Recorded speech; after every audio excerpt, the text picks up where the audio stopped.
What's up, military millionaires? Today's episode is with Joe Driscoll, who has just hit 20 years in the Coast Guard, getting ready to retire. And he runs AverageJoe'sFinancialIndependence.com, and he's a money coach. And so we're going to talk about all things money.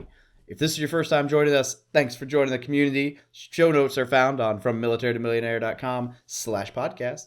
Now relax and enjoy the show. You're listening to the Military Millionaire Podcast, a show about real estate investing for the working class. Stay tuned as we explore ways to help you improve your finances, build wealth through real estate, and become a person that is worth knowing.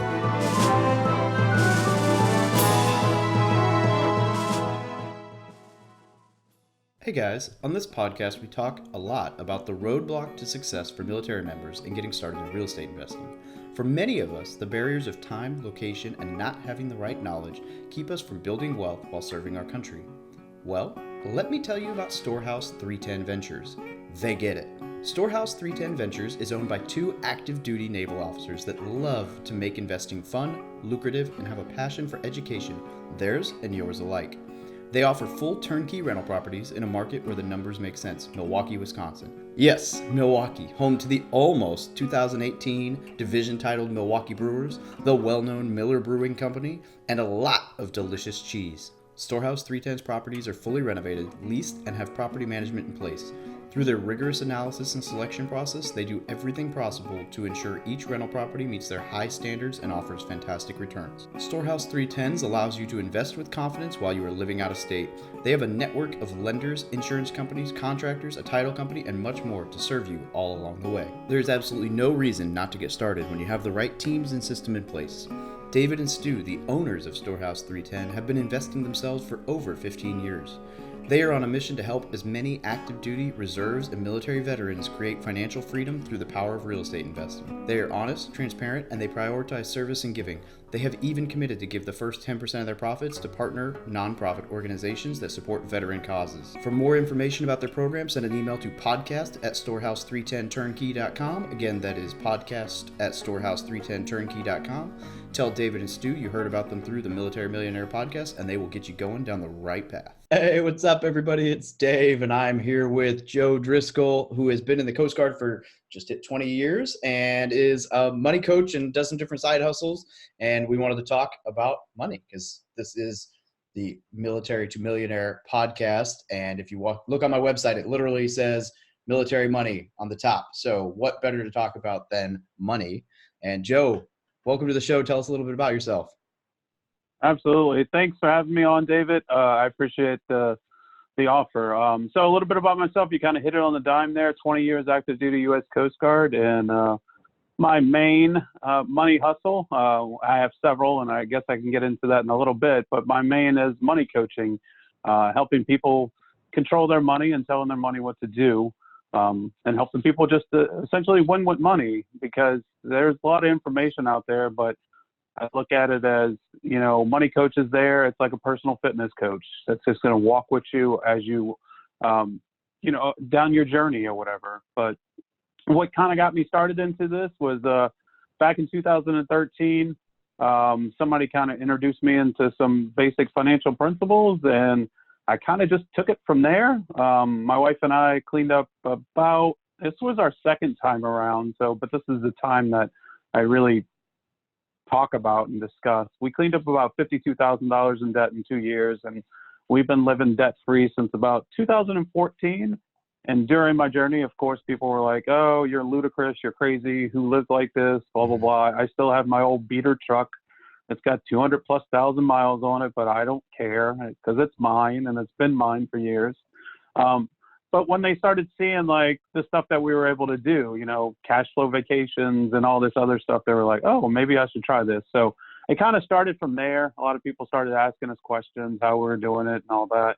And then eventually it kind of trended into about a year and a half, 2 years ago, I kind of officially launched Average Joe's Financial Independence, where I coach people, and I'm located in San Diego, but I have clients all over the U.S., obviously. Briefly mentioned in the beginning, side hustles. I believe true millionaires have multiple income streams. So We have an Amazon. We sell used books on Amazon, eBay. We're always constantly flipping items.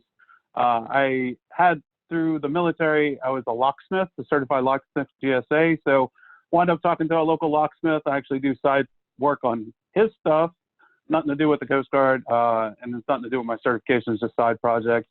And then there's another company I work for on the side. They every so often where I do presentations for companies on finances and stuff like that, like 1099 work. And I'm pretty sure there's more out there if you ask my wife, but I think that's the bulk of it for right now, anyway.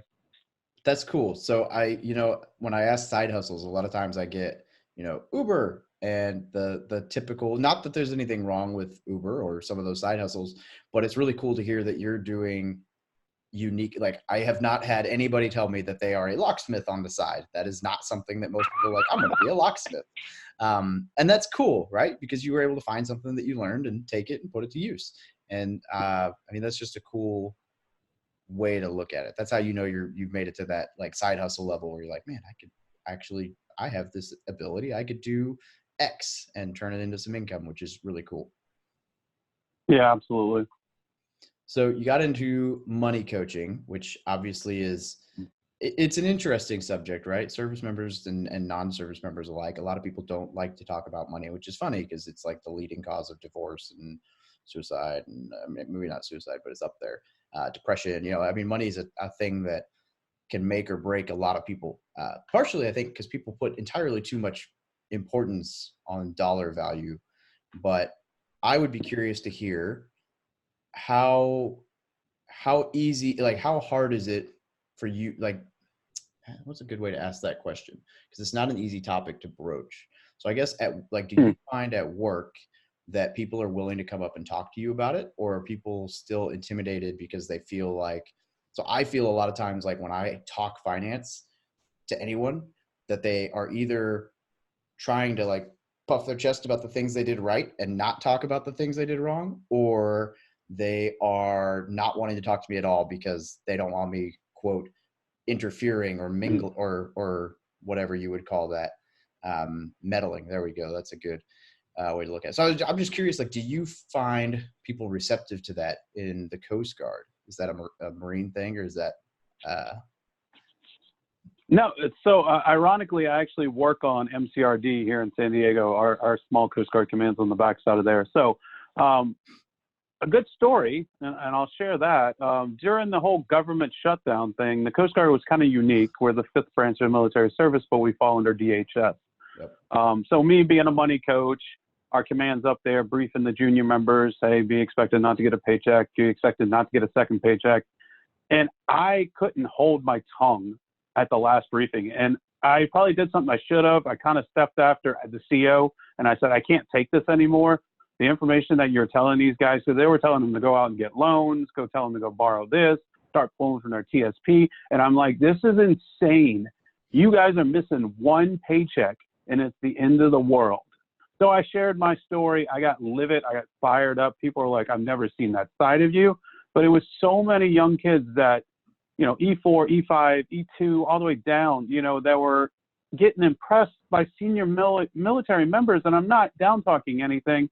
It's just like our way that we think about money, average person, is just not right. And we're so ingrained into borrowing and borrowing and borrowing. And it just, you're eventually going to run out of borrowing. So I just couldn't bite my tongue any longer, and I kind of exploded. And it took a while after that. I kind of walked away with my head. I thought it was high, but then it was actually low. I was like, did I just embarrass myself? And then later on, like, onesie twosies started approaching me, like asking me questions. Like, it was ironic because it's, I believe there's three things that people don't really talk about in life, and it's politics, religion, and money, because it brings conflict. And we hate conflict. Humans in nature, we hate conflict. That's the reason why we don't like to talk about it. So for somebody to break that ice, I think it's pretty remarkable. And it's the one thing that I constantly get into. Like, some of these money coaches that have been around for years, I'm like, man, I just envy you, because it is the hardest sale to me in the world. I could go around door to door and sell Kirby vacuum cleaners all day, and I think I could probably get a sale. But constantly trying to get that client to understand that, hey, look, your way of thinking is wrong because I've been in your shoes and I know how you're thinking. So it's a very tough sell. It's funny you say that as the example, and I actually am kind of glad that you brought that up. So when that all went down, I made a video, and the title was absolutely intended to try to make it go viral off of that endeavor. I titled it something like, "If the government shutdown has you worried, you're a socialist." And the entire video, as terrible as it was, the entire video was based around the concept of, hey, we all hate the idea of socialism and communism, but you're depending on the government because you can't survive without one paycheck. And I basically wrote it as like, hey, this isn't the first time in just the time I've served where the military has been like, hey, you might not get paid. Hey, brace yourself. I think it's the second big one, but there's been some other times in the last decade where it's come up, but it was the second like big scare. And the first time everybody lost their mind and did exactly what you said. I was like, great. And I started saving money as an emergency fund. And the second time everyone did the same thing. And I was like, whoa. Like you didn't learn the first time to save a little bit of money so you could survive without having to take out interest rate loans or zero. I mean, granted, a zero interest loan is not the worst thing in the world, assuming you pay it back.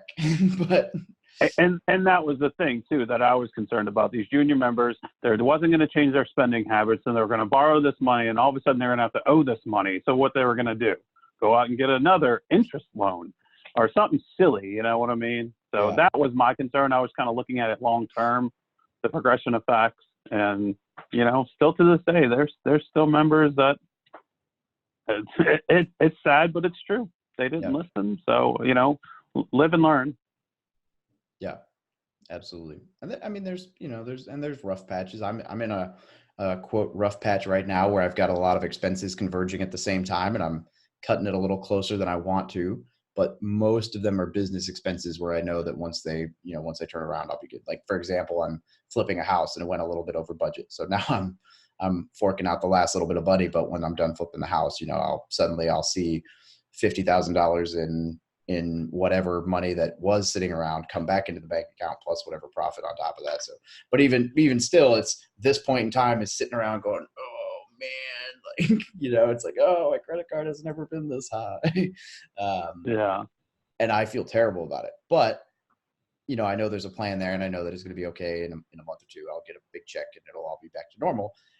But what scares me is that I could be at the same exact spot and not have the money that will come back in and be a part of a plan. And I see that entirely too often in the military where people are like, oh, I got approved for a credit card. And there goes all my financial freedom. Yeah. No, totally. And not to ping on the military. There was one interesting thing when it talks to money too. I just recently, you know, coming up on 20 years, obviously I've been the TAPS and there's all these other programs or anything. But the first subject that gets brought up in some of these programs is budgeting. I'm like, you're getting out of the military and you're just now telling us about budgeting. So I find that ironic, how that works. So it was just one of my takeaways. So it just is what it is. You can look at it a different way. Yeah, they're trying to budget for, you know, how much money leaving the military, but if you were budgeting all along or had some kind of idea where your money was going, you should know that already. I don't think it needs to be a topic for the TAPS class, but that's just my opinion, you know. Yeah, I mean, it definitely can't hurt, but you're right. It's a little late. So what are some, what would be some typical advice that you would pass out to people when you first start sitting down and talking to them? So the first thing, you know, we have to get everything on paper, right? You know, I believe the seeing is believing thing, and that's usually the first initial shock. When we gather up all the receipts out of a shoebox or whatever they're paying because they have so many automatic deductions, I think that's the main killer right there. A lot of people have no idea how many automatic deductions they actually have, which is a good thing. I love things that are automatic. But when you have these automatic deductions that are paying for magazines or all this other stuff that you forget about, it's amazing how quickly it adds up. So when we finally get all the, you know, scratching and digging and everything, and I can actually get all their numbers on paper and show them like, okay, well, you're bringing in, I don't know, $5,000, but you're spending $10,000 a month. Okay, something's got to give, you know? So that's when usually the first reality shock gets kicked in. And, you know, like the studies say, the average person has less than $400 in their savings account. across the nation. So when you're dealing with that, they're overspending already, and they only got $400 in their savings account for an emergency. The first thing they're going to do is grab that credit card because that's that's what they know, how to get themselves out of an emergency, which digs the hole deeper and deeper, and all of a sudden, it's there and it's reality, and you can't borrow because you're maxed out. And people have done a whole series about being maxed out, but eventually people get to that extreme. Absolutely. Are you a debt snowball type of guy or a debt avalanche type of guy, or how do you recommend people pay off debt once they realize they've got a problem? So I'm definitely a debt snowball kind of guy. Just personally working with clients one-on-one, I found that it actually does work that way because I believe in the aggressive approach. I don't believe in the interest rate thing. When we're looking at a debt snowball, it's still the smallest. I don't really care about the interest rate because we as humans, we need to win, right? So if we conquer these small little tasks, it's like checking the box on our to-do list, we feel accomplished. So if I can pay off a credit card for $500 and I feel accomplished, I feel that sense of win, and I'm going to do it again, and then I'm going to do it again. Now, a lot of people say, I need to pay off the highest interest rate first, and we know what happens. They give up. And all of a sudden, they're back into the nickel and dime again, and guess what? The credit card companies are making it because they know exactly what they're doing. So, yeah, I definitely believe in that snowball approach. And for those of you listening, I should have explained this or asked him to, but the debt snowball is simply paying off your smallest loan possible, so paying minimum payments on everything, and then maximum payment on your smallest debt to pay it off as fast as possible, and then rolling that into the next debt and so on and so forth until you're paid off, unless you have a better definition than that. But no, you're correct. Absolutely. Awesome. So, all right. So we cover some getting out of debt. So let's say so-and-so is on their way to getting out of debt. What do you think, like what kind of investment type of stuff do you like to recommend? So there's two approaches. You got the financial independence approach where they believe that, you should continue to invest because of long term, it'll work out. Then you have other, I'm not going to mention any particular financial people out there, but there's other approaches where they say, no, you should stop all investing and start aggressively paying off all your debt because if you aggressively pay it off, it's going to make you want it more. So I'm receptive to both sides. To me, it just really varies because most people I usually work with at that stage, they're only like putting a couple $100 anyway. So I'm like, you're not really moving the needle either way. So it's not going to really make that much of a difference. They're not putting large, substantial amounts in the savings anyway because they don't really have the money because they're living paycheck to paycheck or whatever, or they're in this crazy student loan crisis or whatever's going on with their unique situation. Yeah, absolutely. No, I agree. I think it's kind of like you said, it's a personal preference, right? There's not necessarily a wrong answer there. And there's so many different strategies. So like, for example, everybody loves Dave Ramsey, right? And I kind of disagree with a lot of people. I think Dave Ramsey's great getting you from negative to zero, but the moment you hit zero debt, I think personally, I'm a turn away from the Dave Ramsey method and go find myself. I believe that, leveraging a real estate purchase, assuming that the real estate purchase will cover the entire mortgage and all of your other expenses, is totally acceptable. Whereas some people believe only all cash purchases. There's pros and cons to both, right? But there's not necessarily a wrong way to do it. It's whichever one, like anything money related. And I think this is where people get into problems like dieting, right? You try to do a fad diet, you go too hard, you burn out and you quit. With money, I think it's the same way, right? If you are super risk averse, don't go crazy. And if you are like me, especially when I was younger and you're like, I got time to make all this back, let's go for broke and see what happens. Like, just don't be a total idiot, but see what happens. So I like that you mentioned like, hey, there's different approaches and it's on what they're comfortable with and what they want to do. Yeah, I think you hit it right there. I think you hit the nail on the head with the risk, because it's almost like their risk needle. I'll ask them, I'm like, hey, look, how do you feel? And that really makes the determination there. They don't really have to answer it. Like if their risk level is low, I'm like, okay, well, let's go this way. If their risk level is high, okay, continue what we're doing or do something else. So a risk is a huge thing for a lot of people because they're not willing to roll the dice. They're so scared. A lot of people that come to me, they're just so scared at that point, and it's a huge thing for them to open up about finances to begin with. So I try to walk that line with caution. I don't want to make them feel like they can't trust me. So it's a huge stress thing for somebody to, allow you to walk with them. Absolutely. Yeah, my risk needle is broken. It's way too far off. I'm terrible. Like I bought a house. My first flip that I'm doing solo was a like $12,000 house that needed $50,000 worth of work. And everyone's like, that's way too much of a project for you on your first. I mean, I've partnered on some flips, but they're like, that's way too much for your first one. I'm like, yeah, but there's a lot of upside. So I'm going for it. And, at the end of the day, I run the numbers. Like the worst case scenario is once the house is fixed, I'll break even. And that's like worst case scenario. There's no way I can't. With only having $60,000 in a home that should sell for 90. But a lot of people would like never even think about touching a property where you're paying almost 5 times as much to renovate it as you did to purchase it. So. Oh yeah. It's, I don't know. I guess I'm probably too far to the risk side, but I'm also still, at least in my head, young enough that I can justify it. So it's still fun, but I've luckily leveled out a little bit with emergency funds and actually been utilizing my TSP like I should the last decade or the last little while. But yeah, I don't know. Yeah. All right. So there was one question that we wanted to ask, or I wanted to ask before this, and I wanted to ask you, what do you think is like the number one reason that people don't win in the money world?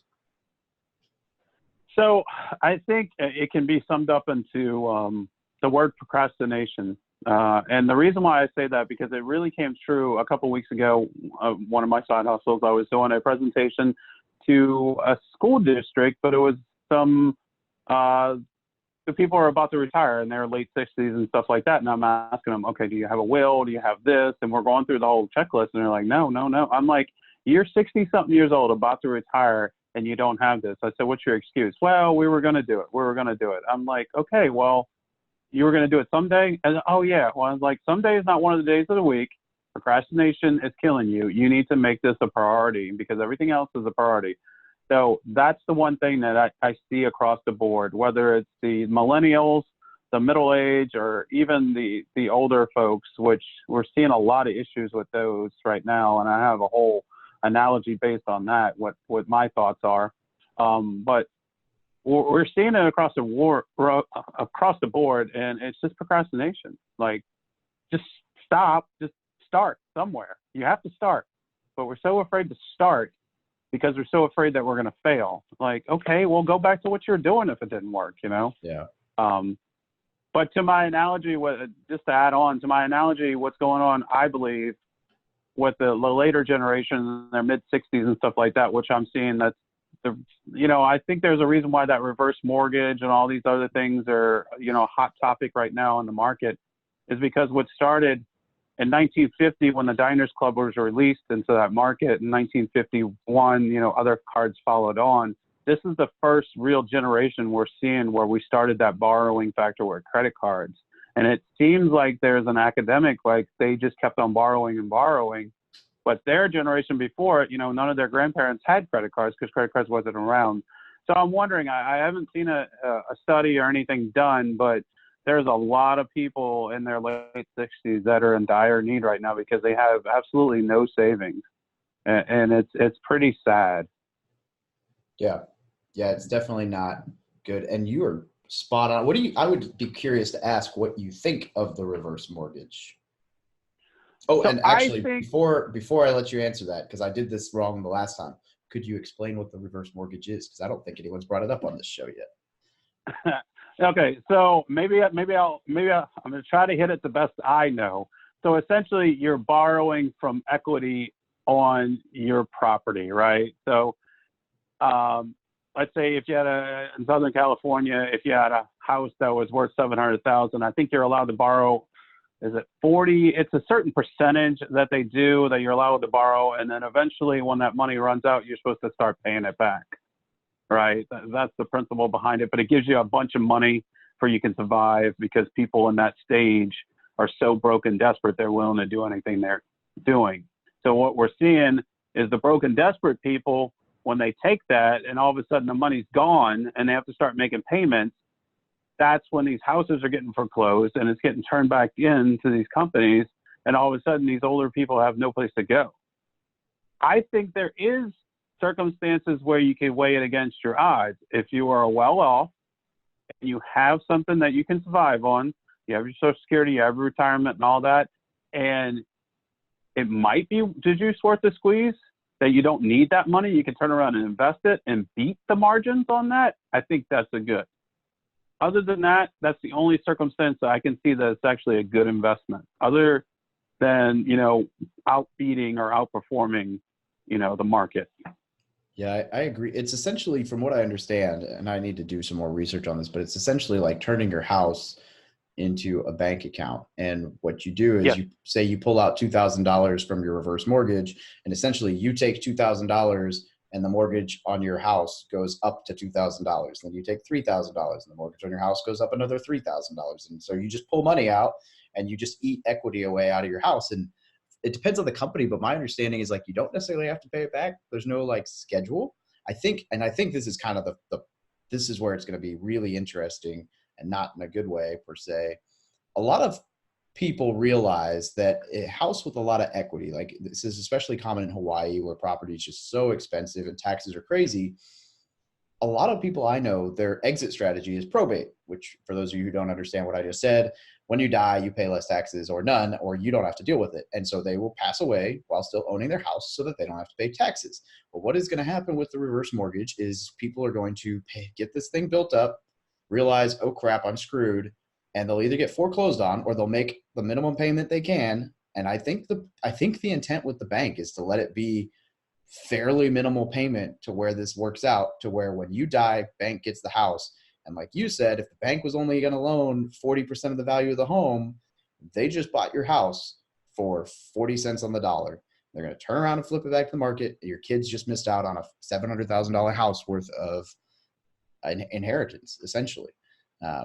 So it's a very interesting, and I think it's kind of a playing with fire in the aspect that you're essentially saying, well, I could pay this back, and if I don't, when they sell, they'll pay it back, and if they don't, the bank will get it and my kids get screwed. Maybe they don't have kids. But Yeah. I don't know that people are thinking through that piece, and I wonder if that's kind of the end strategy for the bank. And I personally dealt with that one scenario, that one-off that I was telling you about. It was a gentleman, he had contacted me. He was just wanting some advice because he was looking into the reverse mortgage thing. And I'm like, okay, do you have any debt? Do you have any? He's like, no, 100% debt-free. I own absolutely everything. I have no family. Nobody's around.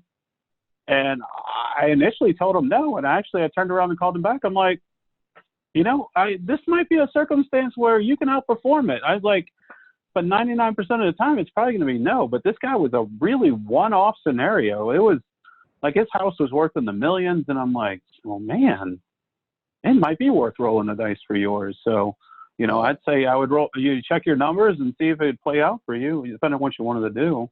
And but I was like, if you got, if you've got 5 or 6 years to live and you have no one worthy of inheriting, why not? I mean, if I'm 75 or I get terminally ill and realize like I got 3 years left, and I've got a house that I could pull $500,000 out of and live large.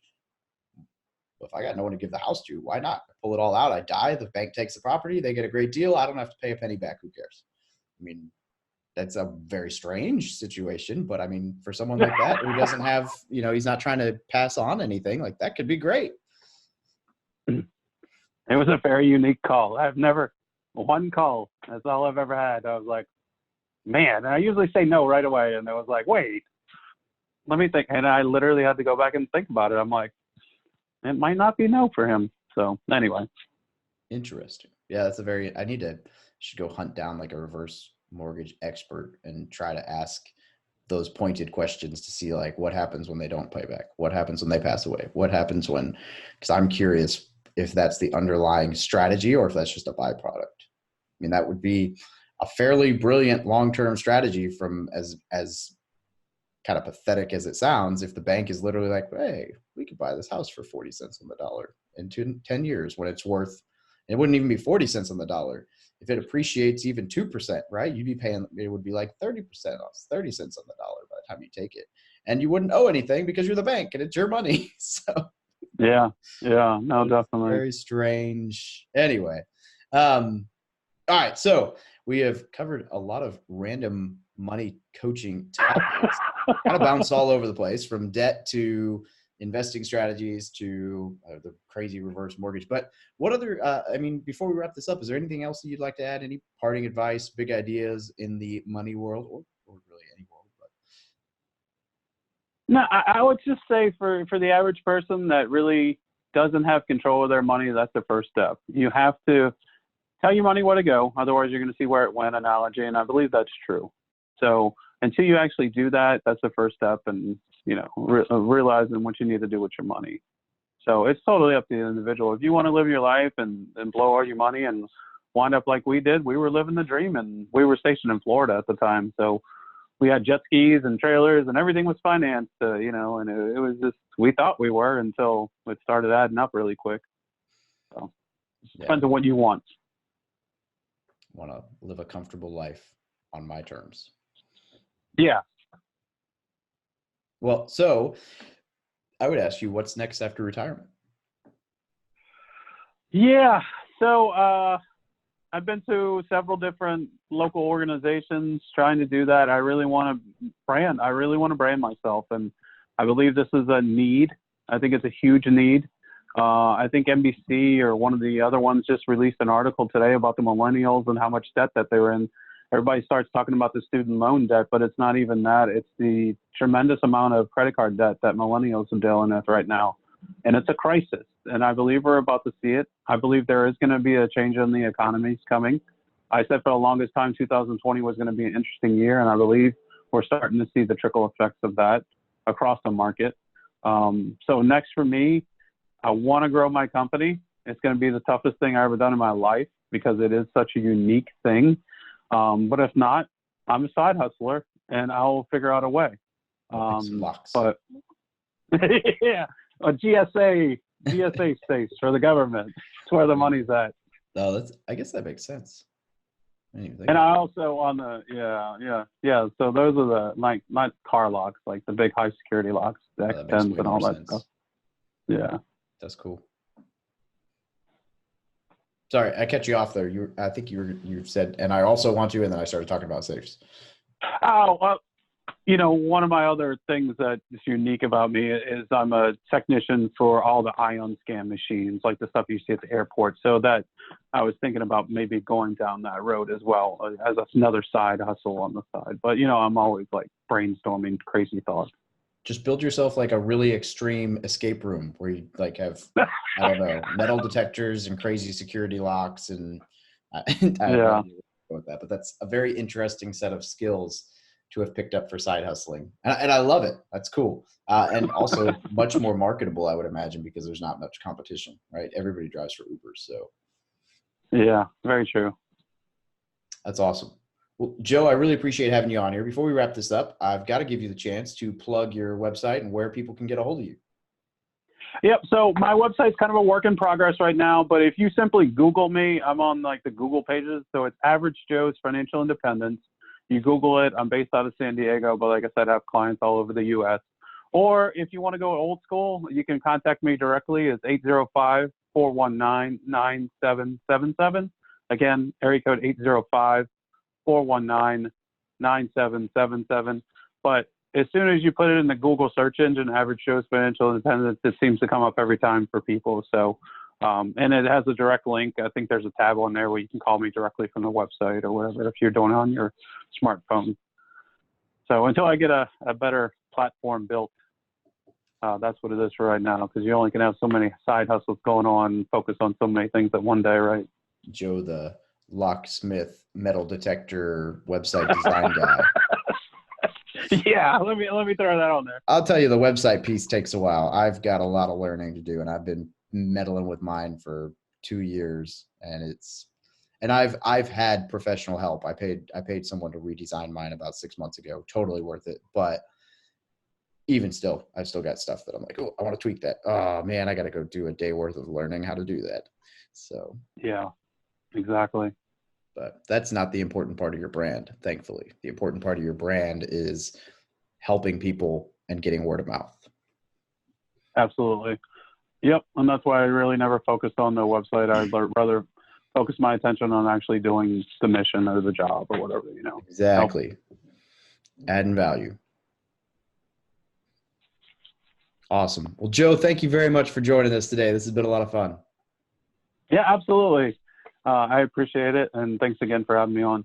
Definitely. And for those of you listening, as always, Joe's information will be in the show notes down below. Thank you for listening to another episode about my journey from military to millionaire. If you liked it, be sure to visit FromMilitaryToMillionaire.com/podcast to subscribe to future podcasts. While you're there, we'd love for you to rate the show, give us a review on iTunes. Now get out there and take action.